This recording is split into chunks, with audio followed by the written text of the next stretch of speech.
हे guys, welcome back once again. So दोस्तों, आज की कहानी जो एक्सप्लेन करने जा रहे हैं उसका नाम है ऑलवेज। कहानी शुरू होती है जैंग नाम के लड़के से जो साउथ कोरिया में रहता है। वो दिन भर छोटे मोटे काम करके अपना गुजारा करता है, पर आज उसे एक बूढ़े आदमी की जगह पर काम करना है। जब वो बूढ़े आदमी से मिलता है तो वो उसे इतनी मेहनत करते हुए देख कर कहता है कि इतना काम मत किया करो, अच्छा नहीं होता है।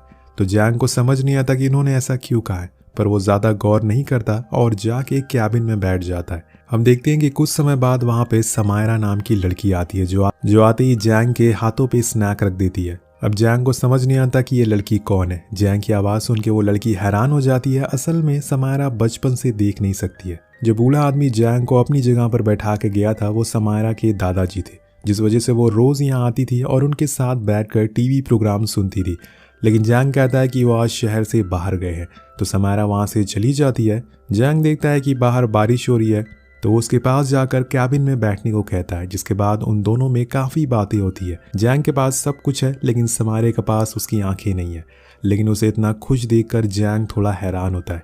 यहाँ उसकी खूबसूरती पर एक समय के लिए वो फिदा भी हो जाता है। अगले सीन में हम जैंग को एक बॉक्सिंग क्लब में देखते हैं जहाँ वो कोच से माफ़ी मांग रहा था कि जो भी उसने पास में गलतियां करी है, पर वो कहता है कि मैंने तुम्हें अपनी बेटी की तरह रखा था और तुम बॉक्सिंग ऐसे छोड़कर चले जाओगे, मैंने सोचा नहीं था। ये बोलकर वो बाहर आ जाता और सबको जैंग से मिलवाते हुए बताता है कि 1999 में हुई नेशनल चैंपियनशिप में इसने सारे मेडल जीते थे। अब ये सुनकर वहाँ का सबसे अच्छा बॉक्सर आकर उसे चैलेंज देता है रिंग में लड़ने के लिए, लेकिन वो मना कर देता है। तो वहाँ आकर उसके कोच उसे लड़ने को बोलते हैं, पर वो फिर भी मना कर देता है। तो वो उसे गुस्से में एक थप्पड़ मारते हैं, लेकिन जैंग एक शब्द भी नहीं बोलता और सॉरी बोलकर वहां से चला जाता है। इसके बाद हम समायरा को देखते हैं जो फिर से कैबिन में आई है। अब जैंग की जॉब यहाँ पे फिक्स हो चुकी है क्योंकि उन बूढ़े अंकल ने जॉब छोड़ दी थी। अब समायरा यहाँ पर वही प्रोग्राम बैठकर एंजॉय कर रही होती है कि तभी उसे जैंग के शूज़ की स्मेल आती है। क्योंकि वो बहुत पुराने हो चुके थे और गंदे भी थे, तो वो उसे विंडो खोलने को कहती है। अब प्रोग्राम खत्म होने के बाद वो जाते जाते जैंग से हाथ भी मिलाती है, पर वो हिचकिचाता है उसे हाथ मिलाने के लिए। लेकिन आखिर में वो हाथ मिला लेता है। तो समायरा उसके हाथों को फील करते हुए कहती है कि ये तो काफ़ी हार्ड है, तुम क्या काम करते हो। पर जैंग को जवाब नहीं देता। समायरा का साथ उसे अच्छा लगने लगा था। वो देख नहीं सकती थी, पर उसे भी उसका साथ अच्छा फील होता था। अगले दिन वो फिर से प्रोग्राम देखने के लिए आती है, लेकिन आज हम देखते हैं कि जैंग ने नए शूज़ खरीद लिए हैं और ढंग के कपड़े भी पहन लिए हैं। कैबिन में इंटर होते ही समायरा को नए शूज़ की स्मेल आ जाती है। तो वो कहती है कि ओह, नए शूज़ ले लिए तुमने। लेकिन जैंग कहता है कि नहीं, ये तो मैंने बहुत पहले लिए थे। वो उसे पूछती है कि अच्छा, टीवी में जो एक्टर है वो किस तरह के कपड़े पहन रखे हैं उसने। अब यहाँ से जैंग बिना रुके पूरे 1 घंटे का प्रोग्राम उसे एक्सप्लेन करके बताता है। उसकी पहली बार इतना किसी के सामने बोला था। अब जब समायरा वहाँ से जाने लगती है तो उसकी टक्कर एक कार से होती होती बचती है, जिसकी वजह से वो एक ग्लास बॉटल की क्रेट पर गिर जाती है, जिससे सारी बॉटल टूट जाती है। अब जैंग ये देखकर फौरन भागते हुए आता है और उसे उठाता है, लेकिन अब समायरा के पैरों में मोच आ गई थी, जिस वजह से वो चल नहीं सकती थी। तो जैंग उसको सहारा देते हुए डॉक्टर के पास ले जाता है। पर यहाँ समायरा चलते चलते थक गई थी। तो जैंग कहता है कि ठीक है, मेरी पीठ पर बैठ जाओ। तो वो कहती है कि मैं आ तो जाऊंगी, पर बाद में पछताना मत। तो जैंग कहता है कि मैं बहुत ही स्ट्रांग हूँ। अब वो उसे पीछे बैठकर उसके घर तक ले आता है, लेकिन जब वो घर की सीढ़ियाँ देखता है तो वो समझ जाता है कि समायरा ऐसा क्यों कह रही थी कि वो पछताएगा। अब सीढ़ियाँ चलते चलते उसकी हालत खराब हो जाती है, उसकी सांस फूल जाती है। तो ये देखकर समायरा कहती है कि मैंने कहा था ना कि तुम बाद में पछताओगे। अब जाते टाइम वो उसे एक कॉन्सर्ट के पास देती है और कहती है कि अपने दोस्तों के साथ जाकर इसे देख लेना। ये उसका थैंक यू गेस्चर था। पर जैंग का तो कोई दोस्त नहीं है, तो वो कहती है कि ठीक है, कोई नहीं, कल तो मेरे साथ चलना। अब यहाँ हम पहली बार जैंग के चेहरे पर मुस्कुराहट देखते हैं। वो पूरे रास्ते हंसते हंसते घर जाता है। वहीं घर में भी समायरा भी बस जैंग के ख्यालों में खोई हुई थी। उसे भी जैंग का साथ बहुत पसंद आ रहा था। नेक्स्ट मॉर्निंग जैंग उसके घर आता और यहाँ हम देखते हैं कि समायरा ने एक नया हेयर कट करवाया है जो बिल्कुल अलग तरह का था, जिसे देख के वो हंसने लगता है। अब इसके बाद वो दोनों कॉन्सर्ट जाते हैं और आते टाइम एक साथ डिनर भी करते हैं, जहाँ समायरा जैंग से उसकी पिछली ज़िंदगी के बारे में पूछने लगती है, जिसके बारे में जैंग को न जाने किन वजहों से बात करना पसंद नहीं है। तो वो उससे कहता है कि तुम अपने काम से काम रखो। अब उसका ये जवाब समायरा को पसंद नहीं आता। खैर वो उसे कुछ बोलती नहीं है, लेकिन जैंग समझ जाता है कि उसे बुरा लगा है, इसलिए वो उसके पीछे पीछे घर तक जाता और अपने बर्ताव के लिए सॉरी बोलता है। और आखिर में बताता है कि मैं पहले एक बहुत ही अच्छा बॉक्सर था, उस समय मैंने बहुत से गलत काम भी किए थे, लेकिन अब मैं एक अच्छा इंसान बन गया हूँ। पर समारा कुछ नहीं कहती और अंदर चली जाती है। अब कुछ दिनों बाद उसके कोच उसे दोबारा बुलाते। वो चाहते थे कि जैंग फिर से बॉक्सिंग शुरू कर दे, लेकिन वो मना कर देता है। तो वो वहां से गुस्से में जाने लगते हैं, पर जैंग उन्हें रोकते हुए बॉक्सिंग ना करने की वजह बताता है कि कैसे उसने पिछले 4 साल अपने जेल में काटे हैं। उसने जब बॉक्सिंग छोड़ी थी तो उसके बाद उसने वसूली का काम शुरू कर दिया था और उसमें न जाने उसने कितने मासूमों को मार डाला। अब वो काम वो दोबारा नहीं करना चाहता और ना ही बॉक्सिंग करना चाहता है, इसलिए प्लीज़ उसे माफ़ कर दो। अब जैंग ने पास में जो भी किया, लेकिन अब उसने ठान लिया है कि वो अपनी ज़िंदगी नए सिरे से जीना चाहता है।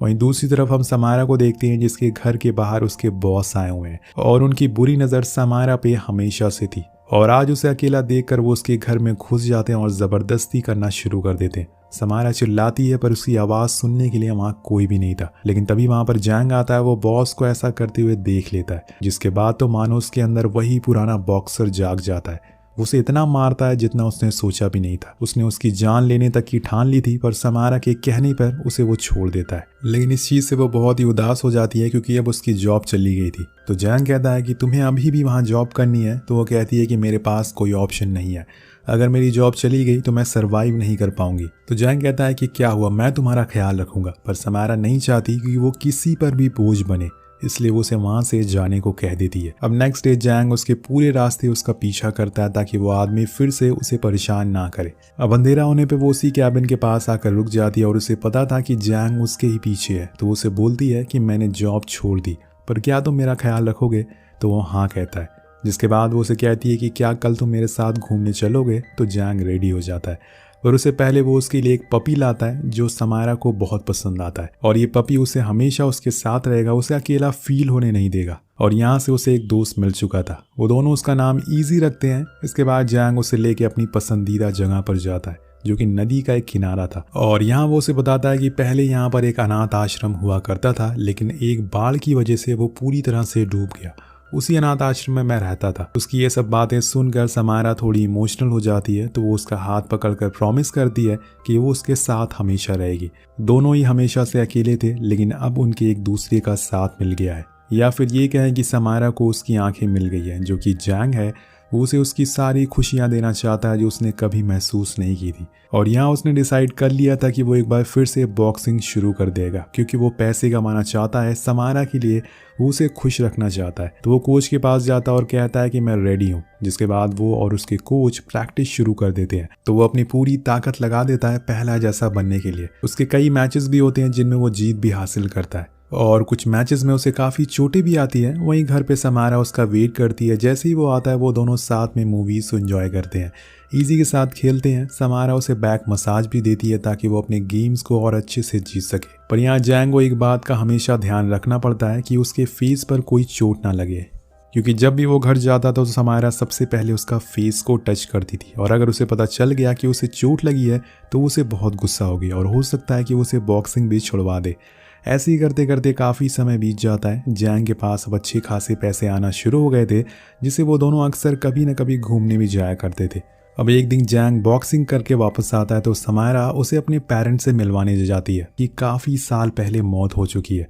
वो उनकी फ़ोटो से बात करती है और बताती है कि देखिए ये जैंग है, ये शक्ल से गुंडा टाइप का लगता है पर दिल का बहुत ही अच्छा इंसान है। और ये सुनकर जैंग हंसने लगता है। इसके बाद वो उसे उनकी मॉम डैड की डेथ कैसे हुई ये बताती है। दरअसल एक दिन वो लोग ट्रिप से वापस आ रहे थे और उस समय समारा की आंखें बिल्कुल ठीक थी। उसी समय समारा को एक बिल्डिंग से एक आदमी गिरता हुआ दिखता है, जिसने खुद को आग लगा ली थी। वो उसे देख रही होती है कि तभी उसकी कार की टक्कर हो जाती है, जिसमें उसके मॉम डैड मारे जाते हैं, पर वो बच जाती है। लेकिन उस दिन के बाद उस आंखों के सामने अंधेरा छा जाता है। तो जैंग को एक बात याद आ, एक दिन वो उसी आदमी से वसूली करने गया था तो उसने खुद को आग लगा ली थी और बाहर कूद गया था। हालांकि जैंग ने उसे बचाने की बहुत कोशिश करी, लेकिन वो बच नहीं पाया। उसी दौरान वो देखता है कि रोड पर एक कार की टक्कर हो गई है और उसे इस बात का ज़रा भी अंदाज़ा नहीं था कि उस कार में कौन बैठा है और बाद में जाकर वो लड़की उसकी ज़िंदगी में कितनी इंपॉर्टेंट बन जाएगी। तो यहाँ पर दोस्तों उसकी वजह से ही समारा की आंखें गई और उसके मॉम डैड की मौत हो गई। अब ये सच जानकर जैंग को बहुत ही गिल्टी फील होता है और यहाँ उसे खुद पर बहुत गुस्सा आता है। अगर वो उस दिन वसूली करने नहीं जाता तो शायद आज समारा की आंखें होती। वो खुद को ही तकलीफ देना शुरू कर देता है, लेकिन अब उसने ठान लिया था कि वो समारा की आंखों का ऑपरेशन करा के रहेगा। इसलिए वो उसे हॉस्पिटल लेके जाता है, जहां डॉक्टर बताते हैं कि उनकी आंखें तो वापस आ जाएंगी, लेकिन इसमें $30,000 लगेंगे। तो जैंग उन्हें ऑपरेशन करने के लिए कह देता है, पर अब वो इतने पैसे लाएगा कहाँ से। तो वो उसी बॉक्सर के पास जाता है जिसने उसे चैलेंज दिया था। उसने अब वो अकेडमी छोड़ दी थी, जिसके बाद उसके पास बहुत से पैसे आ गए थे। जैंग उसे पैसों के लिए हेल्प करने के लिए बोलता है, तो वो उसे एक आदमी के पास ले जाता है जो जैंग को $30,000 देता है और साथ में एक फ़ोन भी। लेकिन उसे एक फ़ाइट लड़नी होगी जो थाईलैंड में है। पर इसके आगे वो बताता है कि अगर तुम्हें वहाँ की पुलिस ने पकड़ लिया तो हमारी कोई जिम्मेदारी नहीं होगी। यानी कि दोस्तों, ये फाइट एक गैर कानूनी होती है और इसमें जैंग की जान भी जा सकती है। पर इस समय जैंग को बस पैसे चाहिए थे, वो उसके लिए कुछ भी कर सकता था। अब जाने से पहले वो अपने सारे डॉक्यूमेंट को जला देता है और अपने दोस्त को कुछ पैसे देते हुए कहता है कि अगर मुझे कुछ हो गया तो ये समारा को पैसे दे देना। इसके बाद वो उसे मिलने जाता है और उसे समारा को नहीं बताया था कि वो कहीं जा रहा है। उसे कहती है कि जिस दिन मेरी आंखें वापस आएगी मैं सबसे पहले तुम्हें देखना चाहती हूँ और फिर हम उसी नदी किनारे जाएंगे, धीरे धीरे सारी बातें करेंगे। पर समारा कहती है कि अगर तुम अगली हुए तो मैं क्या करूंगी। और ये सुनकर जैंग हंसने लगता है। इसके बाद वहाँ के डॉक्टर समारा को ऑपरेशन के लिए ले जाते हैं और उसे अपने से दूर जाते हुए देखकर जैंग की आंखों में आंसू आ जाते हैं, लेकिन ये खुशी के थे क्योंकि अब वो देख सकेगी। सीन शिफ्ट होता है और हम जैंग को एयरपोर्ट पर देखते हैं, जहाँ से वो थाईलैंड जाता है और यहाँ उसकी फाइट होती है। ये बहुत ही खतरनाक फाइट थी जिसमें जैंग को बहुत सी चोटें भी आती हैं, लेकिन अंत में वो फाइट जीत जाता है। लेकिन इस बात से वहाँ बैठे एक आदमी उसी बॉक्सर पर बहुत ही गुस्सा होता है जो जैंग को यहाँ लेकर आया था। दरअसल उसने कहा था कि जैंग ये फाइट हार जाएगा, पर ऐसा हुआ नहीं। तो आदमी उसे कहता है कि मुझे मेरे पैसे वापस चाहिए थे, क्योंकि उसने जैंग के हार पर पैसे लगाए थे, और बोलता है कि अगर मेरे पैसे नहीं मिले तो मैं तुम्हें जान से मार दूंगा। अब कुछ समय बाद हम देखते हैं कि जैंग हॉस्पिटल कॉल लगाता है। उसे पता चलता है कि समारा की आंखें वापस आ चुकी है और इस बात से वो बहुत ही खुश होता है और फौरन उसके पास जाने के लिए निकल जाता है। लेकिन तभी एक कार आकर उसे टक्कर मार देती है, जिसके अंदर से 2 लोग बाहर निकलते हैं। वो जैंग के सारे पैसे छीन लेते हैं और साथ में उसे मारने की भी कोशिश करते हैं। लेकिन तभी सामने से एक दूसरी कार आती है और उसे देखकर वो भाग जाते हैं। और इसी समय हम उसी कार में उसी बॉक्सर को देखते हैं जो जैंग को यहाँ लेकर आया था। ये सब उसी का करा कराया था। वहीं कोरिया में समारा की आंखें वापस आ गई थी, वो सब कुछ देखने लग गई थी, लेकिन जैंग का कुछ उसे आता पता नहीं था कि वो कहाँ पर है। वो पुलिस के पास भी जाती है, पर वो लोग उसकी कंप्लेन लिखने से मना कर देते हैं क्योंकि उसने अपनी सारी डॉक्यूमेंट को जला दिए थे। और समारा उसे ढूंढने की बहुत कोशिश करती है, पर वो मानो कहीं गुमसा हो गया था। कुछ समय बाद समारा शिफ्ट हो रही होती है कि तभी उसके पास जैंग के नाम का एक पार्सल आता है। वो उसे भेजने वाले के एड्रेस पर जाती है तो वो असल में एक हॉस्पिटल का था, जहां हम एक जले हुए इंसान को देखते हैं और ये वही इंसान था जिसकी वजह से समारा का एक्सीडेंट हुआ था। वो उसे एक एक करके सारी बातें बताता है कि कैसे इतने सालों तक जैंग ने मेरा खर्चा उठा रहा है और उसने मुझे तुम्हारे बारे में सब कुछ बताया था। वो उसे बता देता है कि उस रात जब बारिश हो रही थी तो तुमने एक आदमी को जलते हुए देखा था। वो कोई और नहीं बल्कि मैं ही था। जैंग उस दिन मुझसे पैसे लेने वापस आया था, लेकिन मेरे पास पैसे नहीं थे, जिसके बाद मैंने खुद को जला दिया ताकि मुझे पैसे ना देने पड़े। अब ये सब सुनकर समारा मानो हिल से जाती है, पर उसने जैंग को माफ कर दिया था क्योंकि वो कहीं ना कहीं उससे प्यार करती है। अब समय के बीतने के साथ साथ वो भी अपने कामों में बिजी हो जाती है, लेकिन किसी न किसी समय उसे जैंग की याद आती रहती है। उसने अब हॉस्पिटल में पेशेंट को मसाज देने की जॉब कर ली है और ऐसे ही वो एक दिन जब मसाज दे रही होती है तो वहाँ हम एक आदमी को देखते हैं। ये असल में कोई और नहीं बल्कि जैंग होता है, जिसकी पूरी बॉडी पैरालाइज हो चुकी है। उसके चेहरे पे चोटों के निशान भी थे, जिसकी वजह से समारा उसे पहचान नहीं पाती, लेकिन जैंग आखिर उसे कैसे भूल सकता है, जिसके साथ उसने हंसना बोलना सीखा था। वो उसे भी मसाज देने आती है, पर उसे इस बात का जरा भी अंदाजा नहीं था कि ये जैंग है। जैंग रोता रहता है पर कुछ भी नहीं बोलता है। समारा को हल्का सा लगता है कि कहीं ये जैंग तो नहीं है, लेकिन जब वो वहाँ पे लिखा हुआ उसका नाम देखती है तो वो कुछ और था, क्योंकि उसने अपनी ओरिजिनल आईडी तो जला दी थी। अब धीरे धीरे जैंग अब ठीक होने लगा था। वो अपने पैरों पर खड़ा होना सीख गया था। अब एक दिन जब वो मार्केट में होता है तो न जाने कहीं से समारा का डॉग इजी आ जाता है, जो उसे पहचान लेता है कि यही जैंग है। वो उसे प्यार करने लगता है, लेकिन जैंग नीचे गिर जाता है क्योंकि अभी वो पूरी तरह से सही नहीं हो पाया। उसी दौरान वहाँ पर समारा भी आ जाती है, जो इजी को वहाँ से हटाती है और जैंग से सॉरी कहती है। हालांकि वो उसे पहचान लेती है और कहती है कि आप तो वही है ना जो मुझे हॉस्पिटल में मिले थे, पर जैंग उसका कोई भी जवाब नहीं देता और वहाँ से चुपचाप चला जाता है, क्योंकि अगर उसने कुछ बोला तो समारा समझ जाएगी कि वही जैंग है। इधर दोस्तों उसका डॉग इजी बार बार उसे देखकर भौंक रहा था, लेकिन समारा समझ नहीं पाती कि वो ऐसा क्यों कर रहा है, क्योंकि वो जैंग को पहचान गया था और जैंग भी बिना पीछे देखे वहाँ से चला जाता है। इसके बाद समारा अपने दोस्त की शॉप पर आकर उसे ये इंसिडेंट के बारे में बताती है कि इजी ने ऐसा कभी नहीं किया था, पर आज पता ही नहीं इसे क्या हो गया था। तभी वो देखती है कि उसका टर्टल वहाँ से, छोटा सा टर्टल गायब हो गया है। तो वो टर्टल को जैंग यहाँ से ले गया था। तभी दोस्तों उसका दोस्त बताता है कि एक आदमी यहाँ पर आया था, वो जैस्मिन प्लांट भी लेकर गया है। एक्चुअल में समारा को जैस्मिन प्लांट बहुत ही पसंद था। अब ये सारी चीज़ें देखकर वो समझ जाती है कि वो जैंग ही था जिसे देखकर इजी भौंक रहा था।